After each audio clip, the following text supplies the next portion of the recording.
Berjumpa kembali di kelas tafsir kita. Ini merupakan pertemuan yang keempat.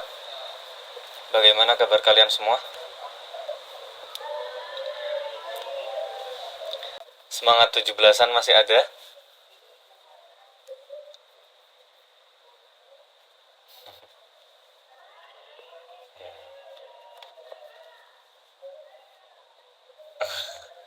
Alhamdulillah. Semoga semangat 17 Agustus tetap ada dalam diri kalian sampai selamanya lah. Semangat terus, semangat kemerdekaan, semangat memperjuangkan hal-hal yang baik. Amin ya rabbal alamin. Oke, sebelum kita mulai pelajaran kita di malam hari ini, mari kita membaca Al-Fatihah. Kita khususkan kepada Al-Mu'allif dan kepada guru-guru kita semua, dengan niatan semoga apa yang akan kita pelajari menjadi manfaat bagi diri kita masing-masing, menjadi manfaat bagi orang di sekitar kita. Ala hadhihi niyyah wa ala kulli niyyatin shalihah. Al-Fatihah.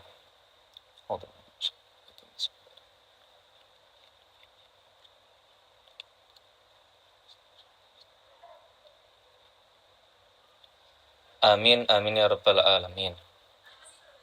Dalam pertemuan sebelumnya, kita sudah membahas 3 poin penting. Yang terakhir kita membahas 9 kekuasaan Allah Subhanahu wa taala yang disebutkan dalam surah An-Naba, yang mana kekuasaan itu, bukti-bukti itu menunjukkan bahwa hari kebangkitan merupakan sesuatu hal yang sangat mungkin. Saya nukil kemarin sebutkan sebuah ayat, la khalqus samawati wal ardi akbaru min khalqin nas walakinna aktsaron nasi la ya'lamun. Allah Subhanahu wa taala mampu menciptakan segala hal yang di luar batas kemampuan manusia. Di antaranya seperti bumi, langit, matahari dan sebagainya. Maka apabila Allah Subhanahu wa taala mampu menciptakan hal yang lebih besar daripada sekedar manusia, maka menciptakan manusia kembali atau menghidupkan kembali manusia merupakan sesuatu hal yang sangat mudah. Seperti itu. Dan dalam pertemuan kali ini kita akan membahas ayat-ayat tersebut, yaitu dimulai dari firman Allah Subhanahu wa taala, alam naj'alil arda mihada, dan seterusnya. Saya ingin beri tambih kepada kalian. Dalam layar, lafaz-lafaz yang berada dalam kotak warna kuning itu merupakan lafaz yang ada di kitab kalian. Jadi agar kalian tidak bingung, ini maksudnya sampai mana, ini sudah sampai mana. Nah, perhatikan kolom yang kuning. Kalau kolom kuning itu menunjukkan suatu ayat, maka kita sedang berada di ayat itu. Artinya kita sedang membahas ayat tersebut. Dipahami ya? Bismillah, saya mulai. Qala syaikhu faqala ta'ala. Allah Subhanahu wa taala berfirman, faqala ta'ala. Sudah nemu ya? Faqala ta'ala. Kemudian Allah Subhanahu wa taala berfirman. Alam. Alam artinya bukankah? Alam bukankah? Naja'alil arda. Naja'al telah kami jadikan. Al-arda, bumi. Mihada, sebagai hamparan.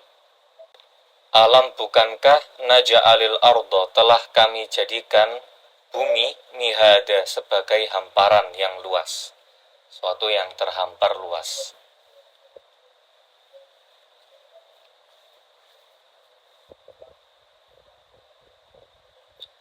Ai, tafsiriyah, mumahhadatan, dibentangkan, lil khalaiqi, bagi makhluk, zalulan lahum, ditundukkan, lahum, balik ke khalaik, korotan, suatu lahan, korotan, suatu lahan, sakinatan, yang tenang, sabitatan, yang kokoh. Ya, ini kalian maknai dulu oleh Syekh.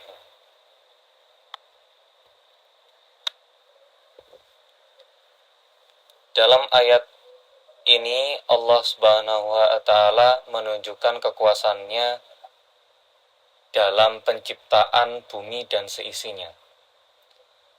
Allah telah menjadikan bumi sebuah hamparan bagi makhluk-makhluknya untuk hidup di atas lahan tersebut. Dan bumi ini sudah diciptakan oleh Allah dengan sebaik-baik mungkin. Bumi ini tenang, kokoh, tidak bergetar, yang menjadikan manusia dan seisinya dan makhluk-makhluk Allah SWT yang lain bisa hidup di atas bumi ini. Kata alam itu artinya takrir, istifham yang tujuannya takrir. Dulu sudah saya terangkan kalau mustahil bagi Allah SWT menanyakan sesuatu. Karena menanyakan berarti ketidaktahuan terhadap sesuatu, akhirnya bertanya. Dan Allah SWT tidak seperti itu. Maka tujuan dari pertanyaan dalam ayat ini adalah takrir. Apa itu takrir? Takrir artinya mengukuhkan atau menetapkan. Dalam kata lain, seakan-akan Allah berfirman, sungguh telah aku ciptakan bumi ini sebagai suatu hamparan yang kamu mampu hidup di atasnya. Jadi Allah tidak menanyakan kepada kita, akan tetapi mengukuhkan eksistensi kekuasaannya terhadap kita. Dapat dipahami? Sedangkan mihada, makna mudahnya adalah seperti tempat tidur, seperti firosh. Orang Arab mengatakan mahdul atfal. Maksudnya adalah tempat tidur bayi.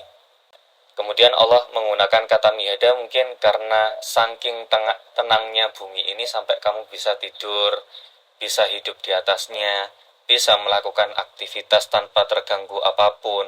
Coba bayangkan kalau bumi ini bergetar setiap harinya, tidak tenang, kamu tidak akan bisa beraktivitas di atasnya. Jadi intinya dalam ayat pertama Allah menceritakan penciptaan bumi yang mana telah ia ciptakan sebaik-baik mungkin, selayak mungkin, seperti tempat tidur bayi gitu. Saking tenangnya, saking empuknya kamu bisa menikmati hidup di atas buminya Allah SWT ini. Baik, kita lanjut ke ayat kedua. Wal jibala autada. Wal jibala autada. Wawunya wawu atof. Atofnya ke al-ard. Jadi telah kami jadikan juga al-jibala apa? Gunung-gunung itu. Gunung-gunung itu autada sebagai pasak. Ja'alaha sama ai ja'alaha, Allah telah menjadikan gunung-gunung itu autada sebagai pasak. Arsaha, apa tujuannya pasak-pasak ini? Apa tujuannya gunung-gunung ini? Arsaha, yang memperkuat bumi, biha, kembali ke autada dengan autada, wasabbataha wa qarraraha, sama. Sabbataha qarraraha ini juga inti maknanya adalah mengukuhkan, menguatkan. Hatta sakanat, sehingga bumi itu tenang, walam tattarib, dan tidak berguncang, dan tidak berguncang bumi itu ya, biman alaiha, karena sesuatu yang ada di atasnya.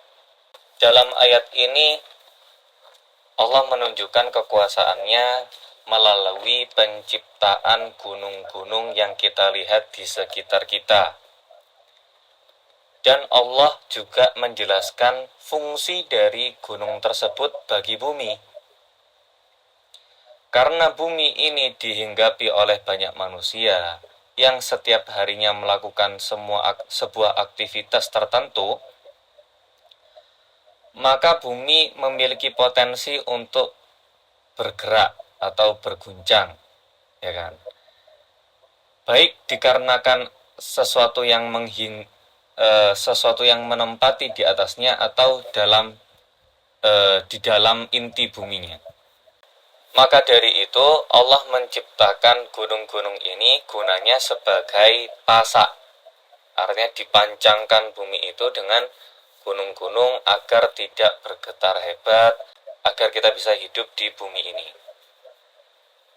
Seringkali ulama menganalogikan menggunakan tenda kemah. Kalau kalian pramuka misalnya, ada tugas untuk membangun kemah, membangun tenda untuk tidur di bawahnya. Yang menguatkan tenda tersebut adalah paku-paku yang kalian tancapkan di sekitar tenda tersebut. Sama halnya dengan bumi. Bumi ini potensinya dia bisa berguncang. Maka dia membutuhkan sesuatu yang menguatkannya agar tidak terguncang. Nah, sesuatu itulah yang dinamakan Allah SWT dengan gunung.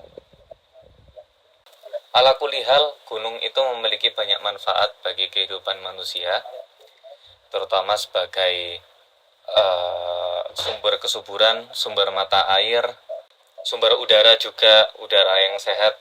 Kerap kali kita temukan hanya ada di gunung, berbeda dengan perkotaan yang sudah tercemari oleh gas-gas yang tidak baik untuk kesehatan. Maka dari itu, gunung memiliki banyak sekali manfaat bagi kehidupan manusia. Kemudian, sudah ya ini ya.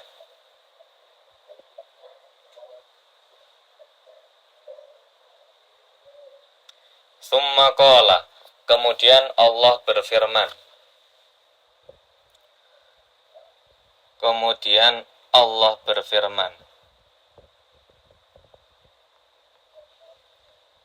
Wa khalaqnakum, dan telah kami ciptakan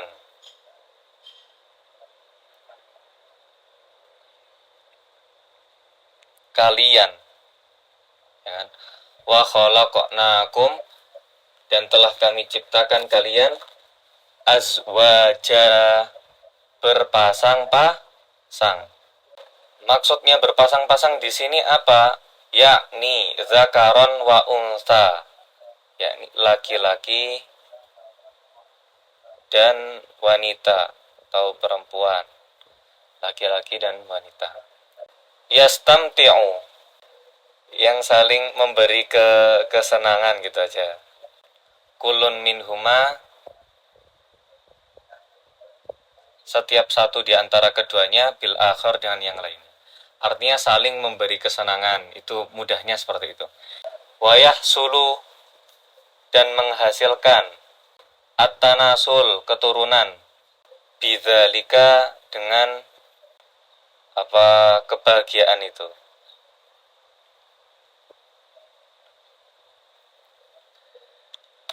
Kemudian dalam ayat ini Allah kembali memberikan atau menyajikan kepada kita kekuasaannya dalam penciptaan kita yang berpasang-pasangan. Di dunia ini hanya ada dua jenis kelamin, yaitu pria dan wanita. Pria dan wanita ini diberikan fitrah oleh Allah SWT untuk senang atau untuk memiliki rasa terhadap lawan jenis. Fitrahnya sudah seperti itu. Dari rasa kasih sayang itu yang telah diciptakan oleh Allah, akhirnya diaturlah sebuah syariat yang dinamakan syariat pernikahan. Tujuannya untuk mengikat perjanjian antara seorang pria dan wanita, mengikat perjanjian untuk saling membahagiakan satu sama lainnya. Dan dari perjanjian ini lahirlah keturunan yang soleh-soleha dan melanjutkan keberlangsungan manusia.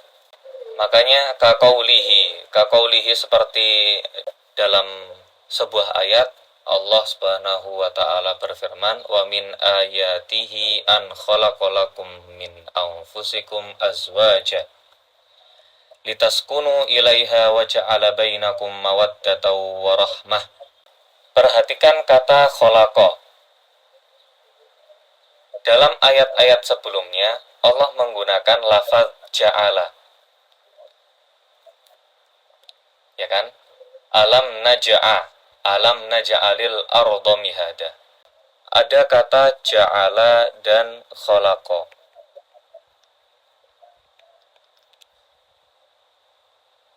Apa beda antara ja'ala dan khalaqa?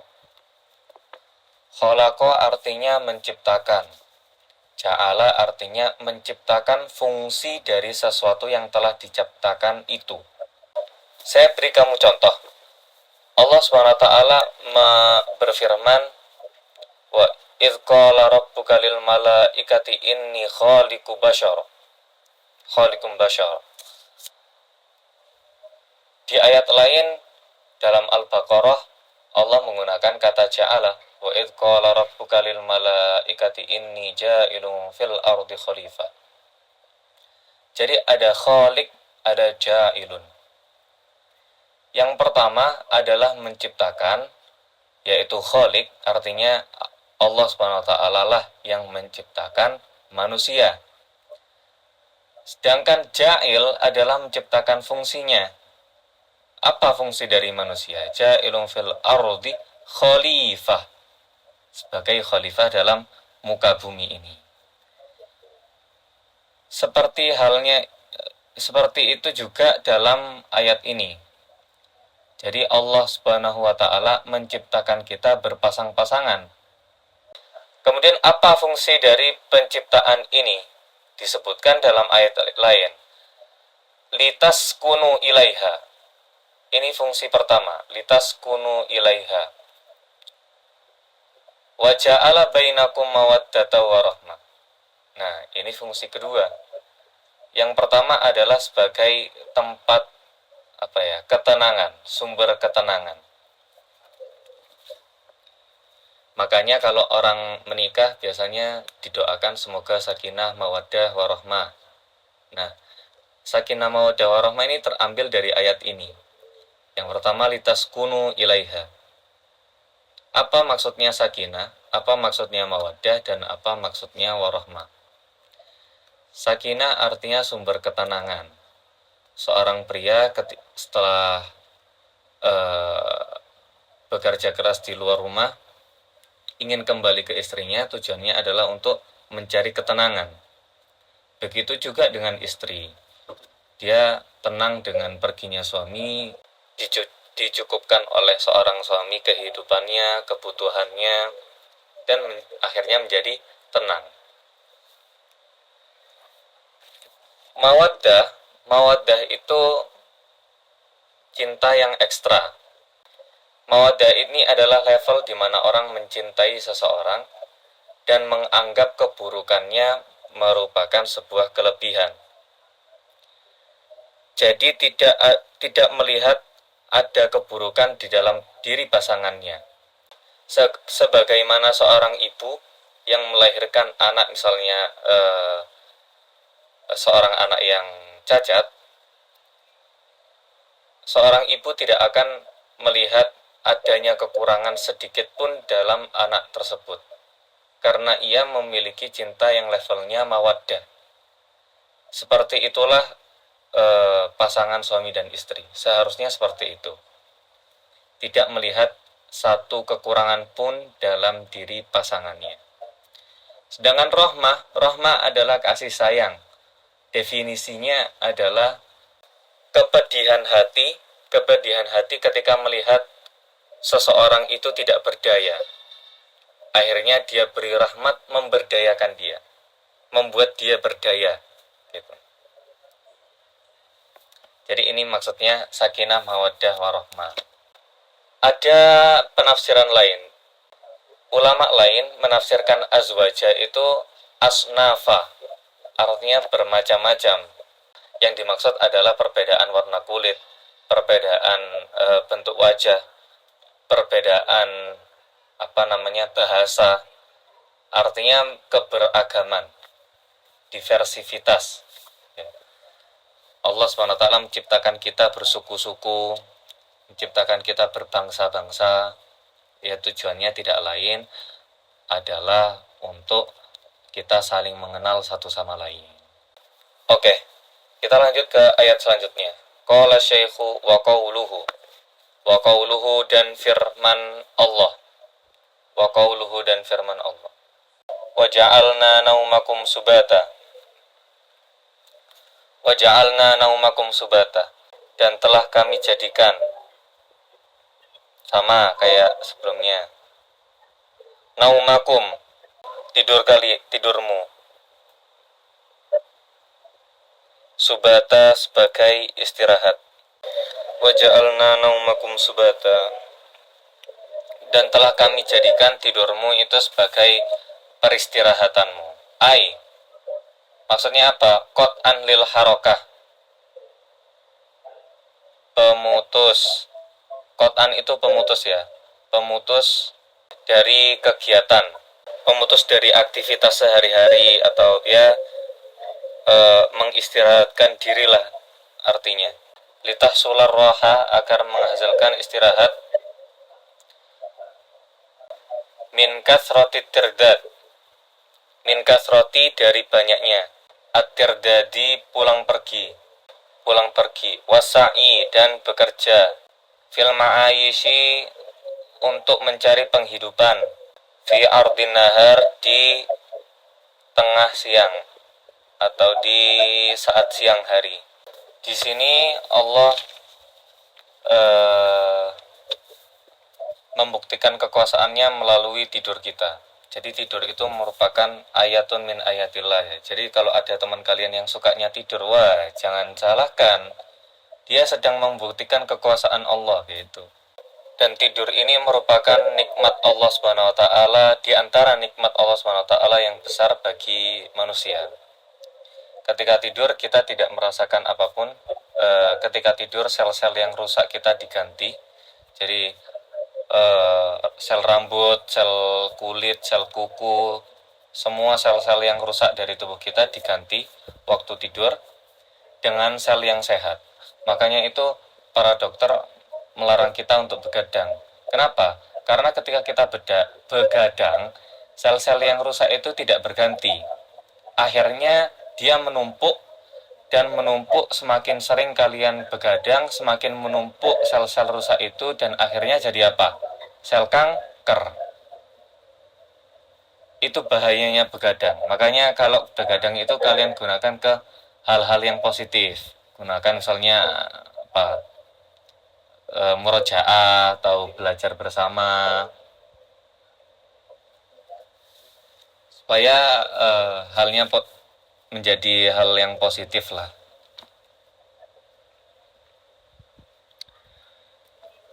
Dan ketika tidur orang yang sakit ya, ini diantara nikmatnya Allah SWT.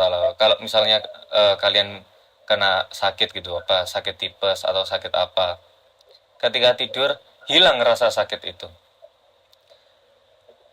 Misalnya orang yang punya penyakit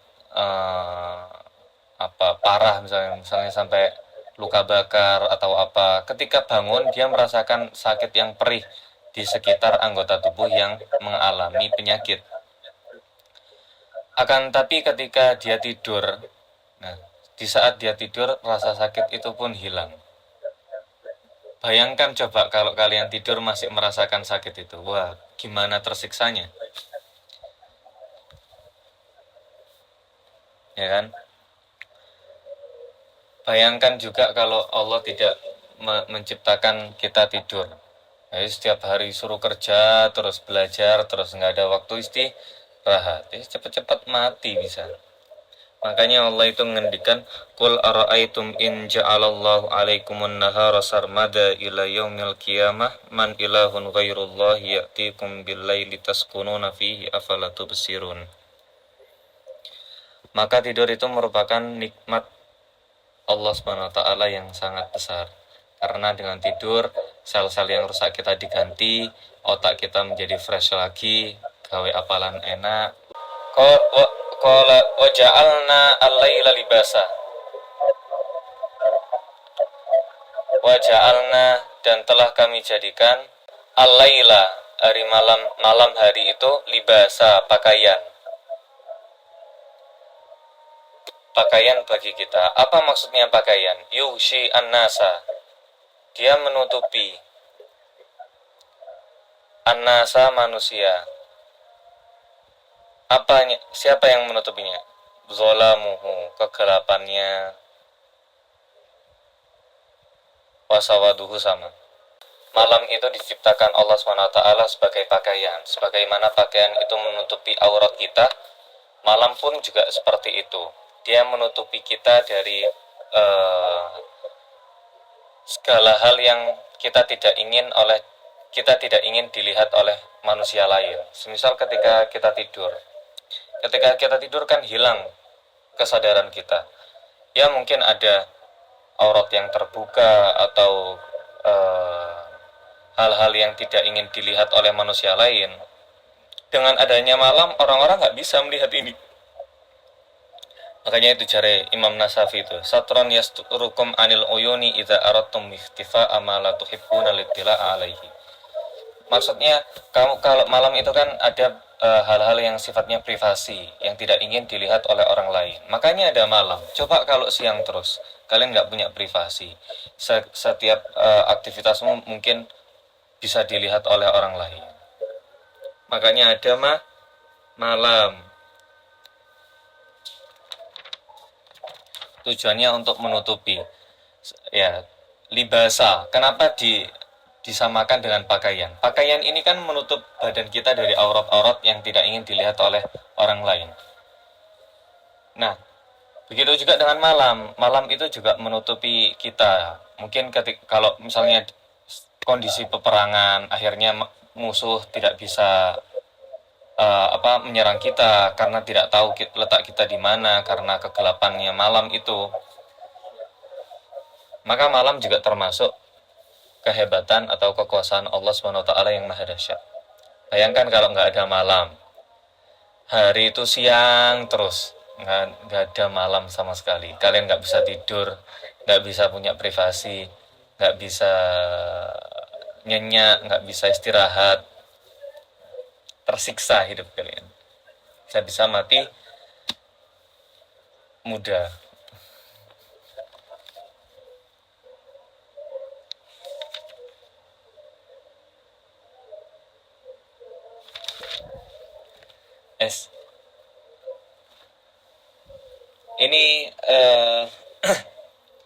Ini maksud Allah SWT dari firman-Nya, wa ja'alna al-laila libasa. Ya. Itu kenapa Allah menyamakan malam dengan pakaian. Karena kedua-keduanya sama-sama menutupi. Kalau yang pakaian itu menutupi aurat, kalau malam itu menutupi aktivitas atau privasi kita yang tidak ingin orang lain itu melihat kepadanya. Oh iya. Sampai sini ada pertanyaan?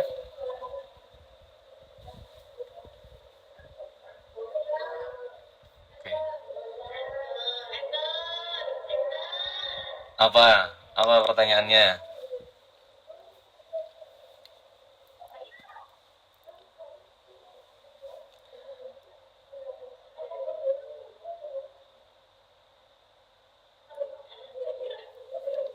Gimana?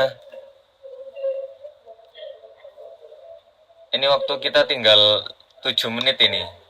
Tinggal 6 menit.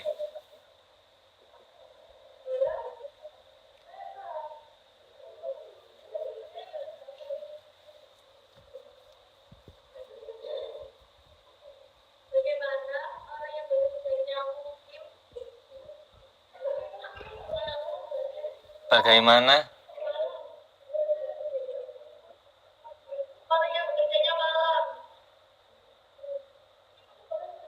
Apa-apa?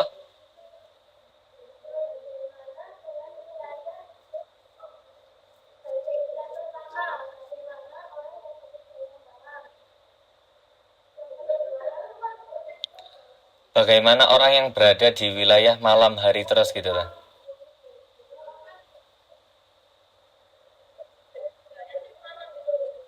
Gimana? Oh, kerjanya malam.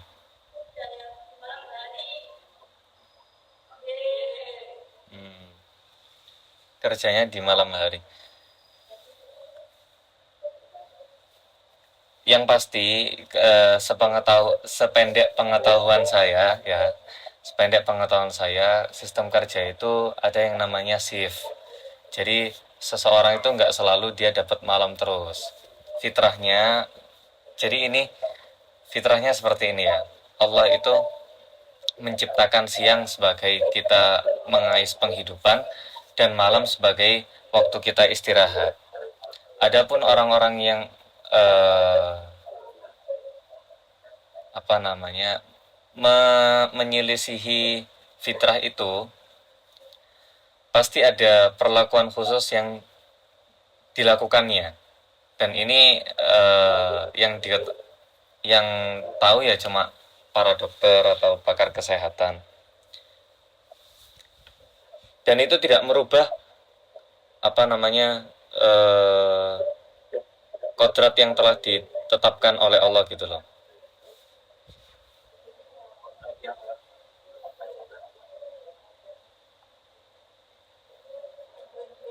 Tamam,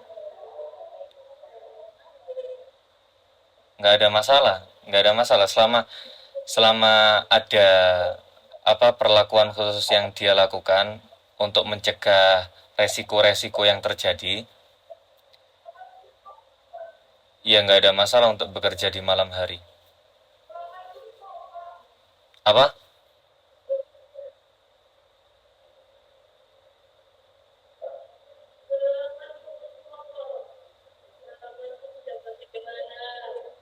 Bagaimana apa? Bagaimana apa? Saya dengar cuma kata bagaimana.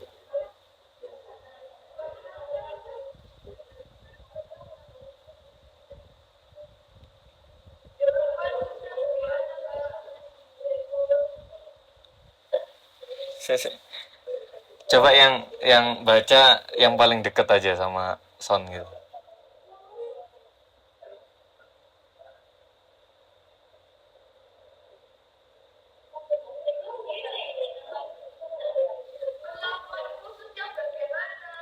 Oh, perlakuan khususnya bagaimana?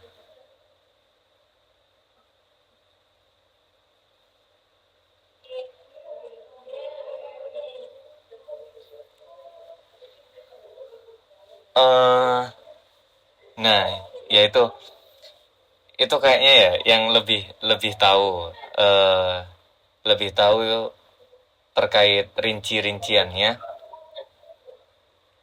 para dokter. Tapi eh gini, pekerjaan di malam hari itu kan sifatnya kan ronde gitu kan. Jadi dia nggak mesti dapat malam terus gitu loh. Mungkin di antara cara apa menahan atau mencegah resiko-resiko yang buruk itu terjadi, yaitu tadi nggak selamanya dia bekerja di malam, tapi mungkin beberapa 1 bulan dia malam, 1 bulan selanjutnya dia siang terus, terus selanjutnya seperti itu atau per minggu ganti. Nah, itu kan juga memperkecil resiko. Beda halnya kalau misalnya dia kerjanya malam terus gitu. Nah, itu baru bahaya yang seperti itu.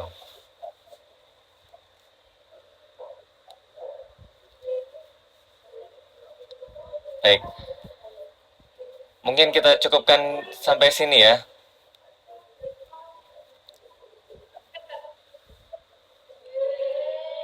Mari kita tutup dengan bacaan hamdalah dan kafaratul majlis bersama-sama. Alhamdulillahirabbil alamin. Subhanakallahumma bihamdik asyhadu an la ilaha illa anta astaghfiruka wa atubu ilaik.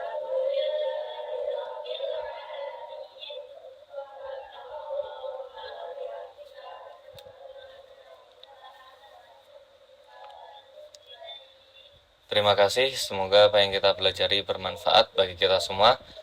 Assalamualaikum warahmatullahi wabarakatuh.